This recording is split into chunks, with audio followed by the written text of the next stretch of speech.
we're set there, okay? The second thing that I get to do, and I'm gonna just flag it for folks. I have the honor of introducing our speakers, right? And we have 4 of them. So I'm gonna start with Honesty Abraham. Honesty is 16 years old. She is a theater major at the Boston Arts Academy. She is here representing I Have a Future and Teen Empowerment. Honesty is going to be the first of our speakers to introduce the bills that we're lobbying for. These were bills that we developed together as a statewide connection on school policing, trying to work toward a means of eliminating school-based police. And we had the pleasure of working with sponsors, including one who's here with us today, and you'll hear from shortly, Lindsay Sabadosa. So let me turn it over to Honesty to get us started. And when Honesty does this, he's modeling for all of us what it is we're doing today and what it is we get to do with our legislators next week. Hello, everyone. My name is Honesty Abraham. I'm here on behalf of I Have a Future Coalition and Teen Empowerment. I'd like to speak on the act relative to the location of school resource officers.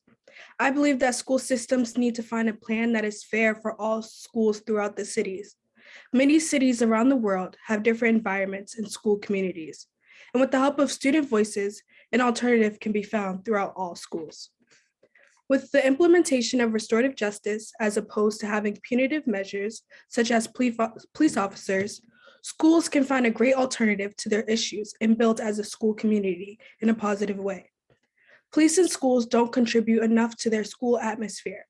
As schools are working on their core values and building their school communities, the role of policing in schools is unnecessary and not a huge contribution to students of the school. A lot of schools have police in schools that are not focusing on student safety, but instead interrogating them and provoking them, which is not fair for students because school should be a place where students should feel comfortable and safe. I, as a student, spend more time at school than at home. And with the police in my school, I don't feel comfortable with some of the protocols that are in place. My school is currently sharing a building with another school while our school is being built. And every day since freshman year, as I walk through the doors, I see the exploration of police officers at the school next to me. As I walk into the building and go left, the students of Community Academy of Science and Health go right and have to walk through metal detectors. Being 2 BPS schools with the same location, why aren't the protocols the same for both schools? The biased treatment throughout Boston Public Schools makes students feel like they are being targeted when simply they are just trying to educate themselves. School is a place to learn and reflect, not a juvenile detention center. Restorative justice is a set of practices that originated in the criminal justice sector in the 1970s to help victims and offenders reconcile or come for some sort of agreement and repair. It is a concept that centers on mediation and agreement instead of punishment, which is so important for people to learn and use. Not only can it shape the school conflict, but also resolve a lot of violence in the community. Please consider limiting the use of police in school and help our school system come together with restorative justice. Thank you for your time. Again, my name is Honesty Abraham, and I am here on behalf of I Have a Future Coalition and Teen Empowerment. Wonderful. Thank you, Honesty. Folks, that's how it's done.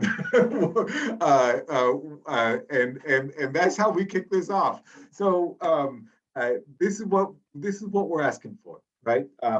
Honesty and 2 other folks are going to walk through the bills that we're supporting. And then Sana's going to walk us through how we're going to practice and prep together to make sure we're all on the same page. I've just been informed that one of our presenters is running about 10 minutes late, and that's going to be fine because we'll move things around a little bit and because the next 2 people are just as born ready as Honesty is. I'd like to introduce my new friend, Samantha Grady, Sam Grady. She's 20 years old. She's a community manager of I Have a Future. For those of you who joined us just as we were starting, she was led, well, I can't tell you anything, like a theater major, like honesty is, but I was a band nerd in high school. So I'd like you to join me in welcoming a powerful voice and a hell of a band nerd, Sam Grady. Would you please do the honors of introducing us to our second bill? This is H648, Senate 296, an act relative to safer schools. Hi, everybody. Thank you so much for having me today. So I'm going to be talking about the RAISE Act bill. So I'm just going to start, and I hope my message reaches you guys. So people send their children to school to learn and develop as active members of society. Youth are not in school to be thrown aside and become targets of cheap and convenient discipline. RAISE Act requires accountability for inequities in suspension and expulsion. This bill will require schools to find alternatives to suspension and expulsion before these measures of discipline are taken. And they will also narrow parameters for suspension and expulsion by clarifying the definitions of assault and weapons. Studies have failed to show how removing youth from schools discourages bad behavior or can even maintain classroom safety.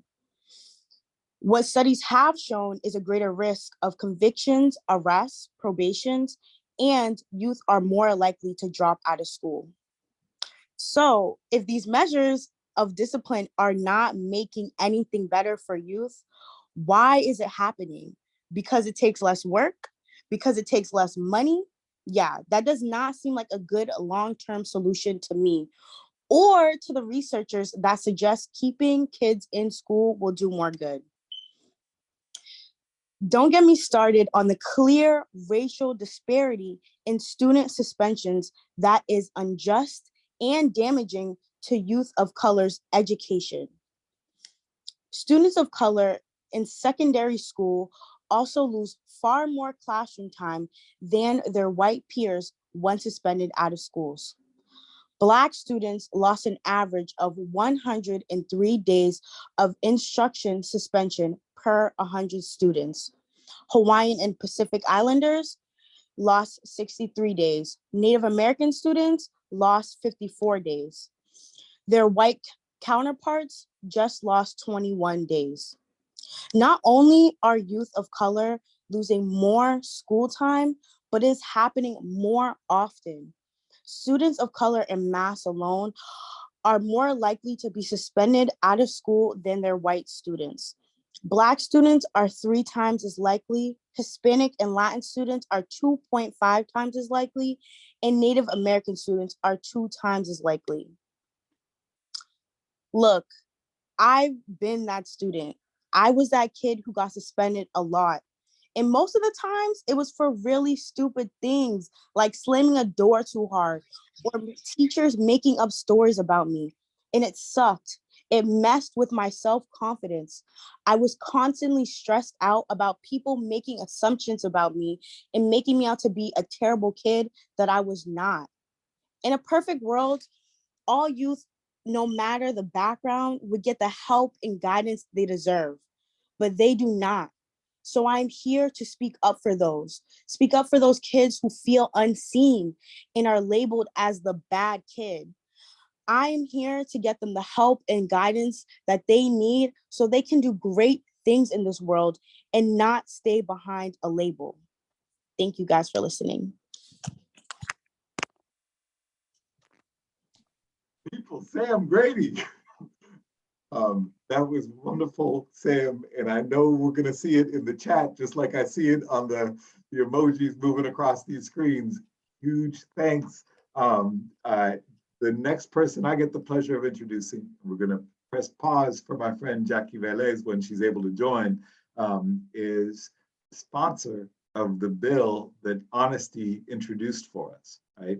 An act relative to the location of school resource officers. It's a privilege to introduce Lindsay Sabadosa. She's here tonight just to give some thanks to this group for the work that it's doing and to give any pointers that she thinks she could help us understand, although I'm taking pointers right now, just as many from Honesty and Sam as well. Lindsay, it's our pleasure to introduce you because of the fight that you've taken on in the State House to make change and remove police from schools. This is not your first rodeo on this issue. You're the one who fought to get real changes in the police reform bill last year, and you're doing it again now. It's an honor to introduce you. We'd love to hear from you and get a chance to have you welcome this group. Can I spotlight you? Sure, spotlight away. Well, thank you, Matt, and thank you everybody for being here tonight. And Matt, in the future, I am not going third because you put me after two very hard acts to follow. Honestly, I think you did a better job explaining the bill than I could ever have done. So thank you for that. I am not going to have to do that.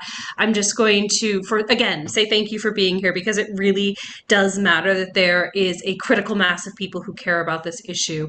And the way that you are using personal stories to explain why this matters is just fundamental. During the police reform debate, I was able to reach out to Sana and to Matt and to get some of those stories and to really try to move the needle. Unfortunately, what we were told was this isn't the bill, this isn't the time, which is really frustrating because the time really should have been a long time ago. So when you're talking to legislators, first of all, I'm just going to say, remember that we are real people. We are not perfect. We are not better than anybody. We are not special. The only thing that we do is make policy.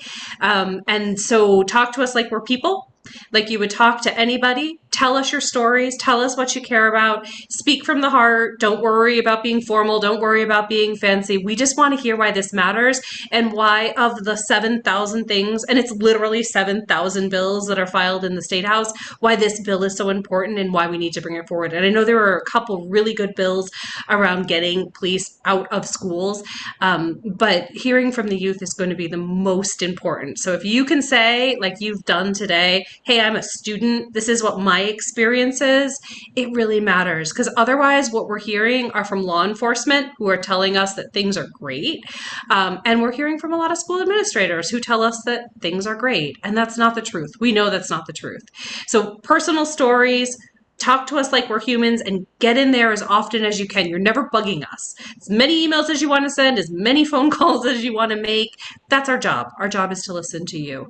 So I look forward to hearing the rest of the speakers today, and I look forward to being lobbied by a lot of you to make sure that this bill goes forward. So thank you. Wonderful. Thank you, Lindsay. And what a pleasure and an honor to have you here with us. Really appreciate it. Folks, there's one person that that I'm hoping we're going to get a chance to see. And I'm going to just say her name because maybe she'll magically appear when you do. Jackie Velez is an organizer in the Western region with Mass Jobs with Justice and has been active on school policing issues since she was doing this work locally in Springfield. Her voice is a powerful one here, and it's our hope that Jackie is going to be able to join us and speak to the bill that I mentioned but misspoke on, which is this act relative to safer schools that we have in both the House and the Senate. Hopefully Jackie can join us in just a moment. My gut, Sana, is that we should proceed, and then if Jackie's able to join, we'll jump in and introduce that bill. And if she's not, we'll go ahead and fill it in from there. Does that sound good to you? I'm good with that. Okay, all right. I'm going to spotlight you, Sana. Thank you.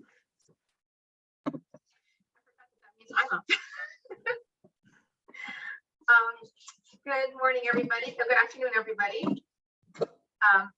So just wanted to, this is the sort of training part of this. So we're very happy that you all are here. My name is Sana Fadl. I'm the Deputy Director at Citizens for Juvenile Justice. And we're very happy to have, work to be in partnership with mental health legal advisors to put this together and all of our youth organizing and parent organizing partners.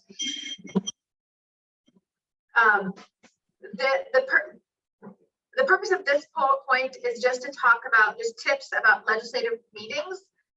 Not only that, but also we're doing it in a virtual world. So what are things we've learned and sort of what you're supposed to do, and then how do you do it now that the state house continues to be closed, and I'm not sure. No one's actually not really sure when it's going to be open to the public. So I'm just gonna go a real overview, just a big picture overview about the process, because when we talk to you, you're like, hey, call your legislators now. Call your legislators again. And like, I didn't call them. It's like, yeah, but this is different, I think, because the action is different. The acts are different. So I just want to give a big overview about why every couple of months, it's like, you need to call them again because there's a new action. So the legislative cycle is a 2-year cycle. It starts from January of an odd year, right after whatever the election is, up until end of July of the even year. So now that we're in 2022, the legislative session actually ends July 31st. You can still do actions afterwards, but after July 31st, it's really hard to get things moving. So in January of 2021, we're like, please call your legislators, we need sponsors. So once we know have our sponsors, so like Representative Sabadosa is one of the sponsors. We have a champion. They are our voice inside the State House. Then we say, okay, now we're gonna want to call your legislator, ask them to co-sponsor. Co-sponsorship is important because it does 2 things. One is it indicates to the committees or to the House, this is the number of legislators already on board with this bill. And you know, we're close to getting votes to get this out or not. That's one. And second is Massachusetts does not have a good track record of transparency about how votes happen. So sometimes you just get a vote on a whole bill, but you don't, well, did you vote on this particular thing or not? So co-sponsorship is a way to hold our legislators accountable. So if you want to do like report cards or any kind of ways to say like, well, what's the track record of my legislator short of a vote? Co-sponsorship is what does that. And then the bills go to a committee, and this is where we're at right now. The committee gets these bills. They got it back in March of 2021, and they have to hold on to it until they make a decision. Every bill has to have a hearing. So hearings, most of the hearings happened in last year. So what's the next stage? The next stage is the committee has to make out a report. So again, we're asking at each one of these stages, we're asking you to call a legislator to do something. So when we talk about when we do advocacy, it's not just having a good idea or having a good bill, is knowing when you advocate, who is the right person, who's going to do it at the right time. You want to talk to like, what is happening at this moment? What is the action? So I know who to talk to. So this is where we're at right now. There is the deadline. You will hear about this deadline a lot today, February 2nd. That is the deadline by which every committee has to make a decision on the bills that are on their docket. This is really important because this will say, will this bill survive after February 2nd, or will it die? There's still no vote. It's just, will it continue through the process? So the best decision that would come out of it is an ought to pass. So when we ask you to say call the legislative committee and ask them to vote on it favorably, that is what it means, is the committee is not voting, but the committee that has expertise in this topic area is recommending that this bill is a good bill. We want it to move forward. And then there's ways and means, then there's like several other steps ahead of a final vote. So, but if this means, yay, we're still in the game, and we're going to call on you again to call your legislators again for the next step. This is what we want. The next recommendation is what's called ought not to pass. This is an unfavorable report. It said like, actually, we recommend against this bill. That is the worst thing that a bill can get, because it actually has a track record of, even if you come in next session, it says, we don't want this. We think it's a bad idea. Interestingly enough, the vast majority of bills get what happens in the middle, what's called a study, which I've had to explain this to my boss, Leon, for a long, long time. There is no study. You do not study this bill. It's not like, hey, let me think about it more. It's sent to study just means it's going to be put in a parking lot, and we're not making a recommendation one way or another. We're being neutral in it, but it is most likely dead for the session. But you can come back again next year. We're not going to ding it for next session. So we don't want study. We don't want ought not to pass. We want a favorable report.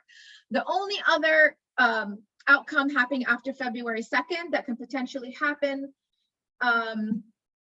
is an extension. I do not bet on these, that these will happen, but a committee's like, no, we're still getting a lot of feedback and we haven't made a decision. We're going to ask for an extension for another 30 days. So that's the only other potential thing that happened. So when we talk about who is the right person at the right time, right now, there are 2 actions legislators can do. So when we're talking to you and say, we want you to meet with your legislators in the next 7 days, because we're asking them, these are the 2 things they can do right now. They could co-sponsor the bill. The deadline to co-sponsor the bill is up until the point that the committee makes a decision. So the education committee has not made a decision. You can still, it is not too late to co-sponsor, because the more the names we have, the more we know who our allies are. We publicly know who our allies are. And second is, the committee has to make a decision, but they will listen to their colleagues. So you can say, the other thing I want you to do is call the education committee chairs, and that's why I say the chairs have the whole stuff. Call the education committee chairs, who are Representative Peisch from Wellesley and Senator Lewis from Belmont, I believe. No, not Belmont. Belmont and Arlington is his area. Call them and say, we want this bill to, I as a legislator want this bill to come out favorably. So those are the 2 actions. So just, you will hear that again a lot. And again, this is basically what I just said right now. And I want to have this, I want you to save this. I want you to co-sponsor this bill, reach out to the education committee, and report out these three bills we're talking about today favorably. I want to take a pause right now. Matt, Jackie is on. Is this a good time to take a break before we go into how to do these legislative meetings? You're asking me? I'm sorry. Or everyone? I'm asking Matt and Jackie. I'm asking Jackie. Jackie, right now, Sena's walking us through what we're going to do with these legislative meetings. But we've had the pleasure of hearing from Honesty and Samantha. Both Rep and I have a future on 2 of our bills. Would you be up for jumping in at this moment and giving us a sense of the 3rd bill that we're lobbying for, which is this act relative to safer schools? Sure. In the House, the sponsor is Khan, and in the Senate, Chandler. What this bill would do is pretty much draw the line between student behavior and criminal offense by limiting school resource officers' involvement to these 2 matters that involve real and substantial harm or threat of harm. It would require SROs, school resource officers, to use de-escalation and anti-bias techniques per post certification. Collect better data on student police interactions, including school-based searches, and require districts to report policing data and costs to qualify for assignment of SROs. And lastly, it would create grants for school safety models that do not rely on school-based policing, like Oakland, California has done, and Denver, Colorado. Placing police in schools often devolves into police serving as school disciplinarians, as we all know, and the state reports that schools and police are not complying with reforms. So this is a very important bill as well as the others, and I think this would disrupt the school to prison pipeline as we all know it, if these bills were passed favorably out of committee, reported out. I think that covers it. Do you have anything to add, Matt? No, that's it. And Jackie, it's wonderful to have you here. Thank you for jumping right in as soon as you walked through the door. No, not at all. I'm sorry, I'm a little rattled because there was an accident and I was stuck like 3 cars behind the accident. I'm like, oh my God, there's no way to get out of here. Oh, great. But it's okay. Well, grateful that you're okay and grateful that you can join us just this way. Thank you. Glad to have you, Jackie. Thank you. My pleasure. So I'm going to jump back in, and also I meant to do this. I meant to share with you a link to the slide deck that I'm presenting so that you guys can follow along, because some of this information, like I see it and I'm like, I need to read it again. So I'm going to do that right now in the chat and then go back to sharing my screen.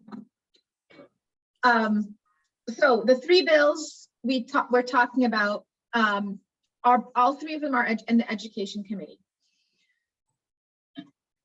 So, all right. So this is the part that I say, well, oh, okay, now we want you to meet. The first thing you have to do is actually like meet with your legislator and tell them this is what you want. There's different ways of contacting your legislators. You can send them an email, you can phone call, a meeting. What we're working right now is we're hoping you actually have a meeting, because it's one thing to send an email and say, you know, what you have, which is important. Like they need, the emails are important because the volume, the greater number of contacts they have on a bill, the better. But you can't really go into like, you know, what we were touched today by the experiences of the, you know, of Honesty and Sam talking to us about their experiences. Like, so that personal touch is important in a meeting. However, you can't go meet them in person. So so some of you already know this, but please bear with me. Actually, I'm going to stop here and just tell you my story about how I got into this. I remember right after college, I went to this conference and they talked about how to meet with your Congress people. And they gave this good old nice training. And it was awesome. They gave me all the steps. They said all the talking points. And I was like, that was so impressive. I'm never going to do this. That was terrifying. So I am doing this training for my 21-year-old self who was terrified. Like, yeah, this is nice, but I can't get myself to it. This is what this part is about. So some of you may be like, yeah, I totally get this. We're fine. And for other, but I just want to make sure we all get to that point.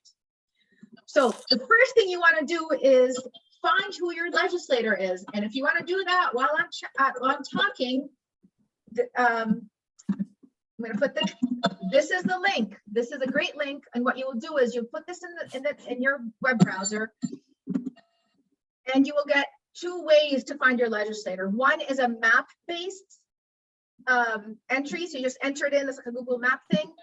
The other one is if you scroll down to the bottom of that screen, you can just put in this my address, city, state. Either one works. It's really like which one you prefer. If you choose option one, this is what it would look like. I put in 123 Main Street, Worcester, and it just gave you a list. And you can click on the names, and it will get you to where they are. If you use the other one that's a text-based, you will get a page that actually shows their picture. And Lydia Edwards was elected 2 days ago, so I updated that page for you guys. And then what you do is you click on either one, you click on their name, and then it will give you their contact information. So there's two pieces of contact information you want. One is their email address, and the other one is their phone number. So most of them is first name dot last name at mahouse or masenate.gov. But sometimes you have like this where they have their middle initials. So that's why it's important to go to their page, get on it, and also get the phone number. Because what you're going to do is you're going to reach out to them by email, and you want to do a separate email. You want to email your rep separate. You want to email a separate email for your senator. They don't like it being done together. And you're going to ask for a meeting, and this will be virtual. 95% of the time, it will be a Zoom meeting or a phone meeting, but it's mostly a Zoom meeting. And what you want to say is, we want a meeting happening in the next 7 days. So starting between tomorrow up until the 21st, we want to have that meeting with you. The reason we chose those dates is, remember the February 2nd deadline? The committee is probably going to make their vote the end of January to meet that February 2nd deadline. So we want them to think about it. You meet with them, convince them, and actually co-sponsor and then meet with them. So there's that delay. So that's why this is our sweet window. That's what's left before to convince the Education Committee. An ideal way of reaching out by email is saying these are the bill numbers and links to the fact sheet. All this information is in this PowerPoint, which you all have access to now. So you can find the bill number, links to the fact sheets. And what you want to say is, I want to meet about these bills, and I'd love to meet with the representative or the senator, or if they're not available, I'm also open to meeting with an aide. And I've highlighted that is like because if I'll talk about the aides more, but include that in your email. If you don't get a response within a day, or even if you want to do it right away, what we learned in the virtual world is send an email and do a follow-up phone call. There is nobody in the office, but the staff check the voicemail frequently every day. And what I found was most people just send an email, and but 20% of the emails get read because it's just an influx. All of us are seeing that, like we just so much is email. We're like, I'm like, I know like 60% of the emails I don't respond to, but when they get a phone call, they're like, oh, okay, I'm gonna look for that email and follow up. So that's a tip I learned in the last year about doing this virtually. If you actually want to do something in person in a balmy 40-degree January, you may be doing it in district. So let's say I'm in Holyoke, and there's my rep has their regular, they meet on the corner coffee shop with masks on. Sure, if you want to do that, you're more than welcome. It's in your neighborhood. That's the 5% that's in person. It is never in the State House. If you want to, it's not necessary. But some people like it better in person than virtual. So I'm just putting that as an option. If you meet with an aide, do not be disappointed. First thing, legislators are so full, their schedules are so full, they're probably not going to have time for you, but an aide will, so you'll get a meeting faster that way. But also, the aides are, the legislators probably think like, like 3 or 4 issues that they really, really care about, they like know deeply about.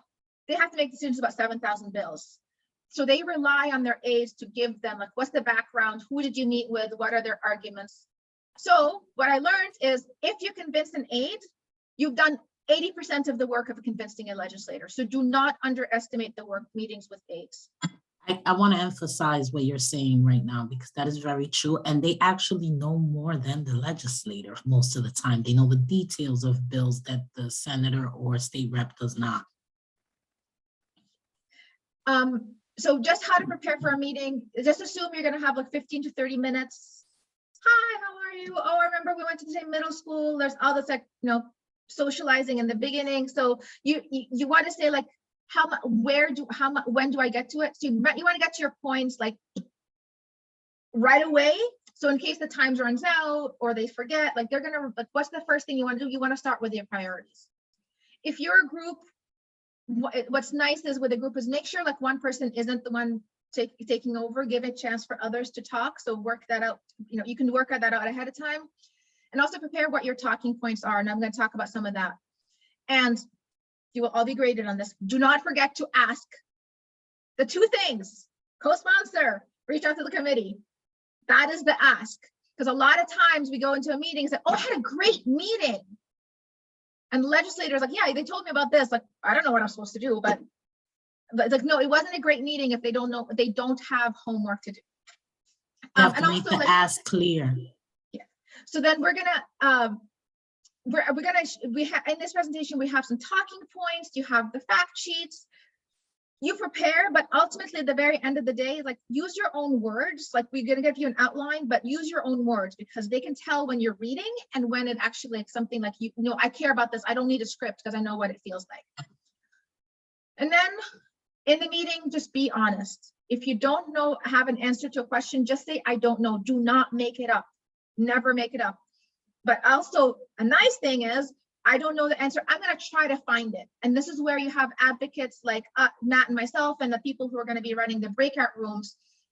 We are the nerds of this work, right? So you can come to us and say, my legislator asked me this, this, and this. How can I answer? That's where, and I'll show you how to do that.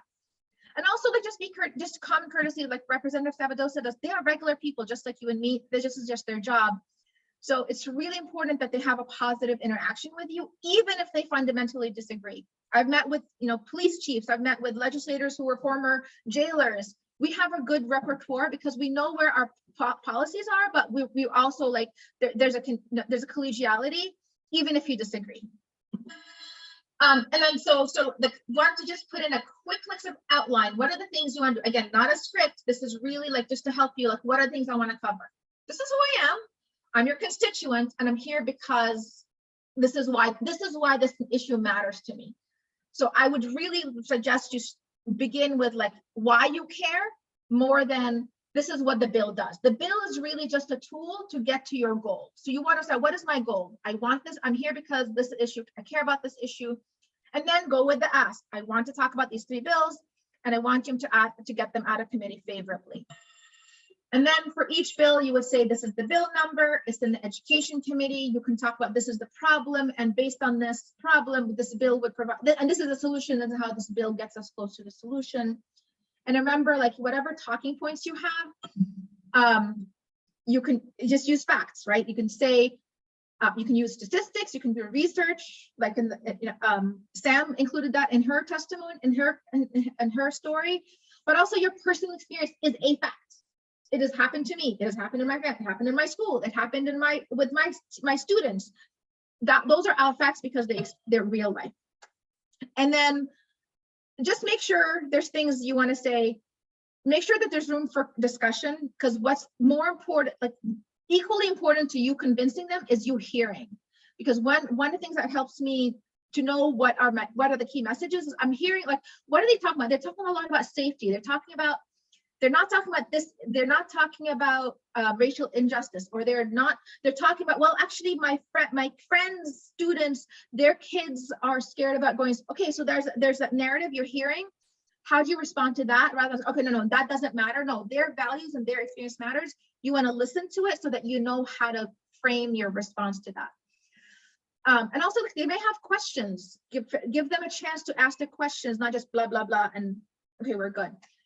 And then you want to make sure, again, ask, will this representative or senator, will you co-sponsor these bills? Would you ask the education committee to report them out favorably? 90% of the time, a legislator will not commit unless they've already done it, but you have to ask. And then just end with the thank yous, making that time, even if they disagree with you, you end with a courtesy.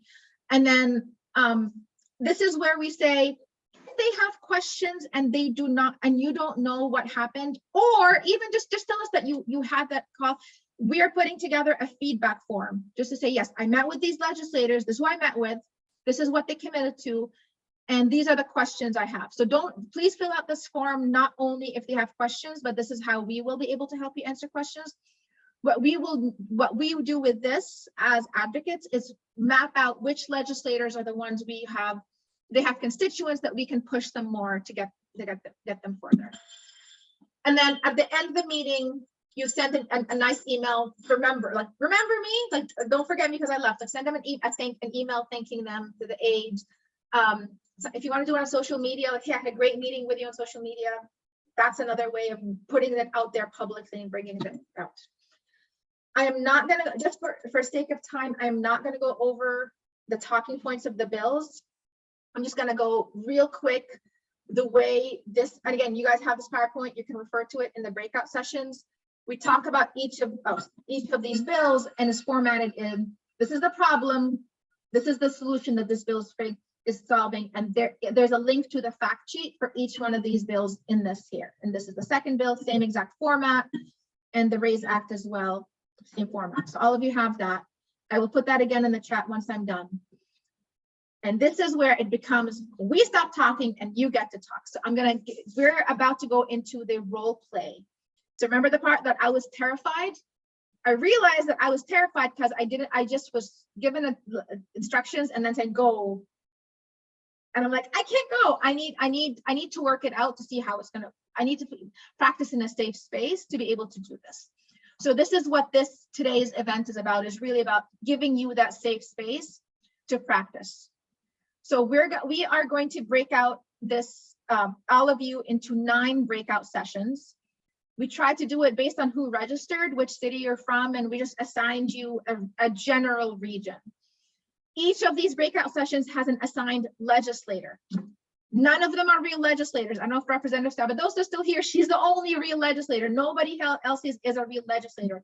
But you will meet with them as if they are legislators. They will be neutral, and you have to convince them and make the ask. Some of you will be in a small group. I think there's a couple that have like 2 people in them, and some will be large groups where you have 7 people in them. So that really depends on which region you're from. This, that's the first 20 minutes. We will broadcast out saying the 20 minutes are up. The last 5 minutes is the flip, where the legislators, people who are acting as legislators, would give you this feedback. Well, as a legislator, what I heard was, this is what worked, this is what didn't. And then we're going to end with coming back together and hearing from all of you, just your feedback about how it meant and what you would need, what you need personally to be able to do your own meetings. So this is going to be the last slide for now. I'm going to keep this on the screen, and this is where the tech magic happens. But this is how most of you are going to be pre-assigned. If you did not, if you signed, if you attend, if you were not part of the registration as of 3:45, you are not assigned. You can choose one of these breakout sessions based on your region, but most of you will be assigned automatically with the Zoom magic. And I'm going to leave it to Matt here, who knows how to do that. Sure. So thank you, Sana. And thank you for that wonderful presentation. Before we do anything else, could you drop that presentation one more time in the chat, right? Because like Sana said, that presentation has not only all of this great advice, but it also has the 3 bills that we're working on, right? And it has links to the 3 fact sheets that we're working on. And you're going to need that going into this meeting, because, you know, you're going to have time between now and the day you call your legislator to talk about these bills, to study up on the bills and what have you, to think about what stories you might want to share from your own experiences and those of your communities, right? But what we have in this moment, is in this window, is a chance just to role play, to get to know each other. Even if you're not an expert on the bill yet, that's not what's important, right? What's important is you get a chance to just start putting these words together about the way you want to talk about these bills, right? But use this PowerPoint as the tool that can help you frame your thoughts around the bills themselves to the extent you think it's helpful. We're about to go into breakout rooms, but